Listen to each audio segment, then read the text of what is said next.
Hello students. So today we are going to learn something about Netaji Subhash Chandra Bose. It's the sixth chapter of your English Delight textbook. Okay. So let us start. Netaji Subhash Chandra Bose के बारे में आपने कुछ ना कुछ कहीं ना कहीं तो सुने होंगे.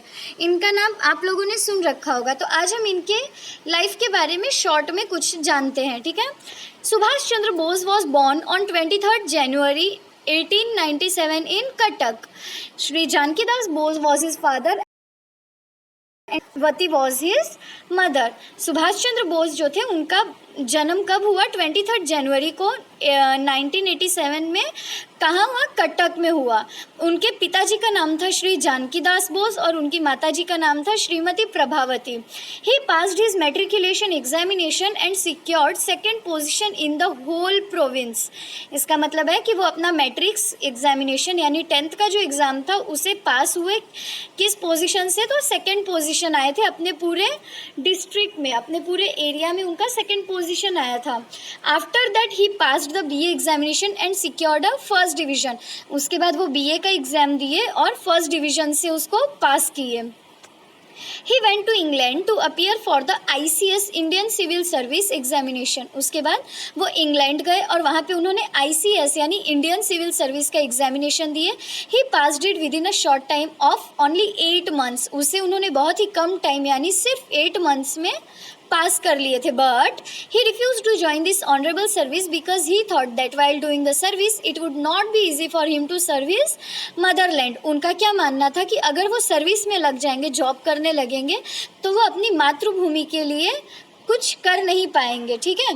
तो इसलिए वो उस सर्विस को नहीं एक्सेप्ट किए, वो जॉब नहीं किए. वो ही return to India and started social work in Calcutta, now Kolkata. वो इंडिया वापस आए तो यहाँ पे उन्होंने सोशल सर्विस स्टार्ट की है कलकत्ता में, जिसे अब कोलकाता कहा जाता है. ही was elected the mayor of Calcutta. उनको कलकत्ता का मेयर इसके लिए भी इलेक्ट हुए और जीते, मतलब इलेक्शन में खड़े हुए और जीते. लोगों ने चूज़ करके उनको जिताया. किस पोजीशन के लिए? मेयर ऑफ कलकत्ता के लिए. कब? 1918 में. He worked for 5 months as a mayor. वो 5 महीने मेयर की तरह काम किए, मेयर के जॉब पे रहे. उसके बाद then he resigned and started taking active part in the freedom movement. उसके बाद उन्होंने रिज़ाइन कर दिया और वो फ्रीडम मूवमेंट में पार्ट लेने लगे. Okay.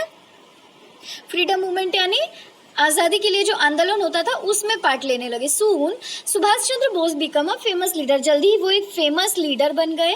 He was elected the president of Indian National Congress in 1938 and again in 1939. Okay. तो वो वापस से इलेक्ट हुए किसके लिए? तो प्रेसिडेंट के पोजीशन के लिए इंडियन नेशनल कांग्रेस की टीम में. कब? तो 1938 और उसके बाद 1939 में भी, मीन्स 2 बार वो इलेक्ट हुए. When he was under arrest in 1941 he slipped off to foreign countries. जब वो अंडर अरेस्ट हुए 1941 में तो वो स्लिप्ड ऑफ यानी चोरी से कहीं, चुपके से कहीं निकल के चले जाना. तो वो जेल से जब अरेस्ट हुए थे तो वहाँ से भाग के फॉरेन कंट्रीज चले गए थे. He reached Germany and met Hitler for help in the Indian freedom fight against the British Empire. Foreign countries से गए थे, मतलब कहाँ गए थे? वो जर्मन गए थे, जर्मनी गए. वहाँ वो हिटलर से मिले, उनसे हेल्प लेने के लिए, ताकि इंडिया के फ्रीडम के लिए वो लड़ाई कर सकें ब्रिटिश एम्पायर के खिलाफ. He reached Singapore in a submarine. वो सिंगापुर पहुँचे. उसके बाद there he organised the INA. वहाँ पे वो INA ऑर्गेनाइज किए यानी शुरू किए. तो INA का फुल फॉर्म क्या बताया गया है? Indian national army. With the help of Germany and Japan. Germany और जापान की हेल्प से वो INA ऑर्गेनाइज किए. All the Indian troops at Singapore joined his army. जितने भी सिंगापुर में इंडियन ट्रूप्स थे यानी ग्रुप थे, लोग थे, वो उनके सिंगापुर में उनकी आर्मी को ज्वाइन किए.